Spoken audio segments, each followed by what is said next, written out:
Hi, mathematicians. This is for Wednesday, May 26th. It's the last thing you have to do today is just check your answers on the problem set, numbers 1 through 4. And so number 1 asks you to sketch a cereal box, which is so appropriate for this week. A cereal box that is 13 inches high and the 7 inches long and 2 inches wide. And so if I made a net, I'd have 2 large rectangles that are 13 by 7. I'd have 2 sides that are 13 by 2. Oops, this should be 13 by 2. Sorry about that. And then a bottom, which is 2 by 7, and a top that's 2 by 7. So you need to make sure that you have the dimensions for each shape and that you are labeling the edges. Part B of this wants you to do a cubic gift box that measures 8 centimeters on each side. So you could draw any of the shapes that we did in lesson 15. And I like the T one because it's just nice and neat.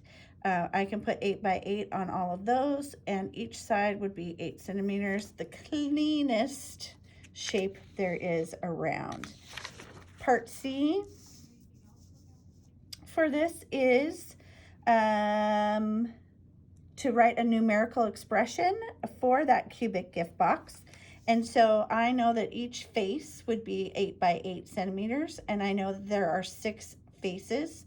So I could do 64 centimeters cubed times 6, or squared times 6, which would be, yep. Or I could do each face, and I'd have to add those 6 faces up. So that's your challenge. Part 2 is a tent that's a triangular prism. It has an equilateral base that measures 5 feet on the side, and it's 8 feet long.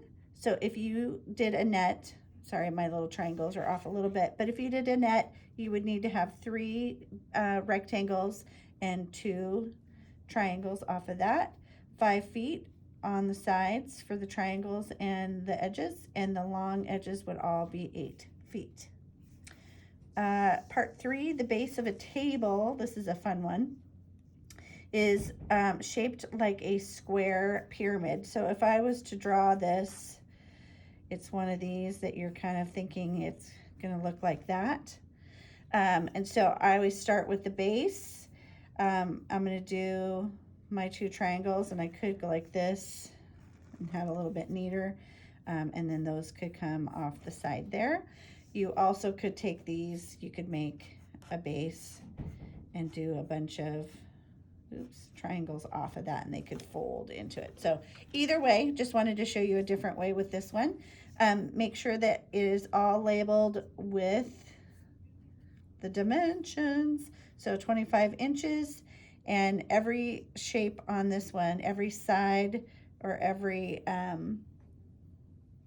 edge has to be 25 inches for that one. Okay. Number 4 then is a roof of a shed, and it's shaped in a triangular prism again, and it has an equilateral base that measures 3 feet on the sides, and the length is 10 feet long. So here is the net for this, and we would make sure that we label all the sides with the dimensions. Hope you did well.